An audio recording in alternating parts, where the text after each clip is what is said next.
Alors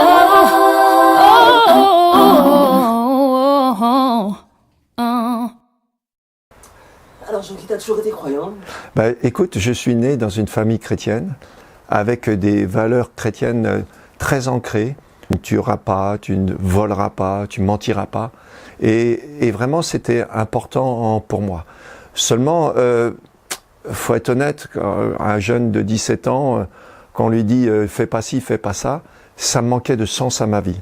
Et à 17 ans, j'ai dit « si Dieu existe, il viendra à me chercher ».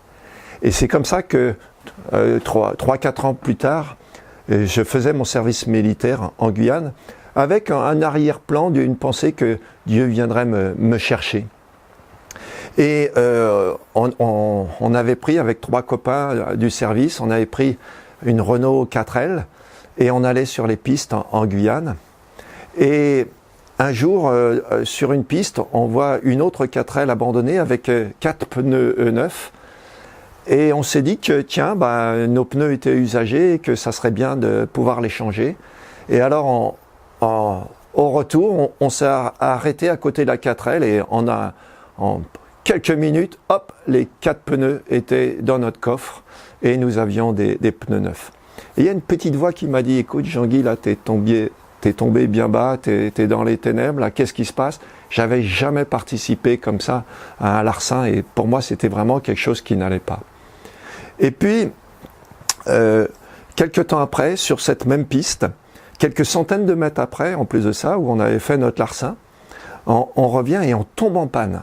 Notre 4L tombe en panne. Donc on fait du stop, il y a quelqu'un qui nous prend avec un pick-up et on rentre au camp. Et ça prend du temps de trouver un cardan, de trouver un espace de temps où on a une permission pour pouvoir sortir. Et donc ça prend 15 jours, 3 semaines avant de repartir voir notre 4L pour pouvoir la réparer avec un cardan. Et là, on se pose la question avant d'arriver, mais est-ce qu'on va trouver, dans quel état on va trouver notre 4L? Et devine dans quel état on va retrouver notre 4L. Eh bien, tu vois, notre 4L, elle était intacte. Et il y a une petite voix qui me dit, Jean-Guy, je ne suis pas comme tu le penses. Je ne suis pas le Dieu qui punit, je suis le Dieu qui pardonne. Et de cette expérience-là, je me suis dit, tiens, le Dieu qu'on m'a parlé dans mon enfance n'est pas le Dieu qui est. Et qui est ce Dieu que je ne connais pas et qu'on m'en a pas parlé? Et puis il y a une autre expérience que j'ai faite toujours pendant mon service militaire. Et j'avais un copain de chambre et un soir, peut-être 10 heures du soir, il vient avec d'autres copains et il dit « Jean-Guy, on est venu pour faire tourner un tabouret ». Et alors là, ma mère m'avait appris « Écoute Jean-Guy, le spiritiste, tu n'y touches pas ». Et ça, je remercie Dieu. J'ai dit « Moi, le spiritiste, j'y touche pas ». Et je vais pour me lever et je me dis « Mais non, je suis dans ma chambre ».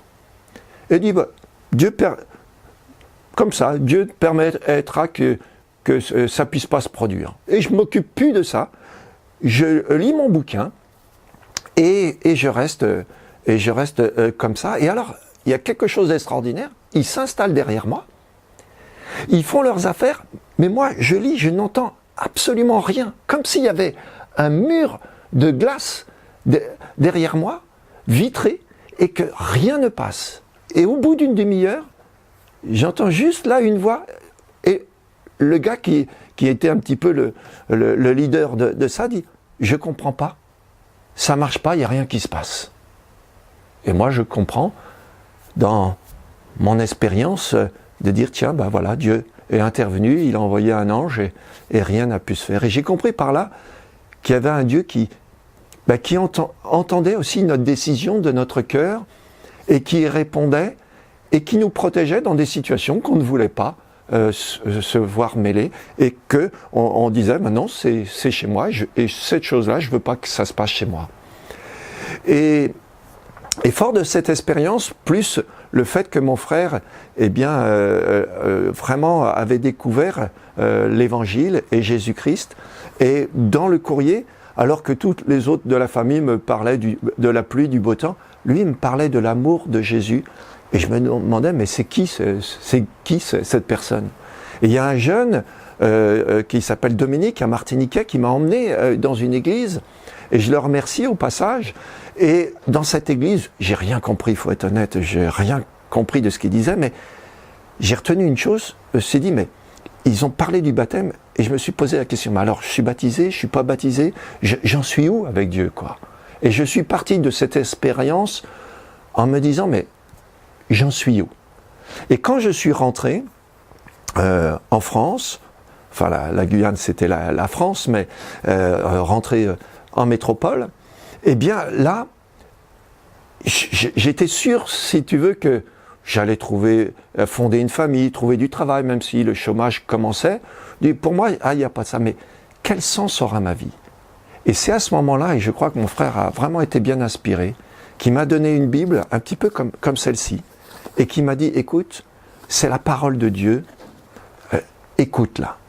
Et alors, je me suis mis à lire la Bible, à écouter, et pour moi c'était extraordinaire, c'était, ah mais Dieu me parle, je peux, seul à seul, eh bien, écouter ce que Dieu me dit. Et alors, j'avais des tas de questions à lui poser, et j'avais pris un cahier où je notais toutes les questions.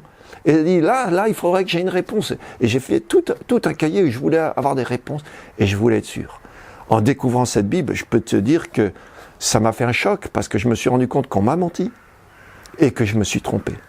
Mais je remercie Dieu parce que j'ai cru que cette parole est la vérité, et j'ai bien eu raison.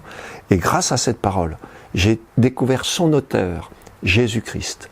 Et Jésus-Christ m'a fait découvrir qui il est, comment il m'aimait, et cette destination éternité dans laquelle il voulait m'emmener.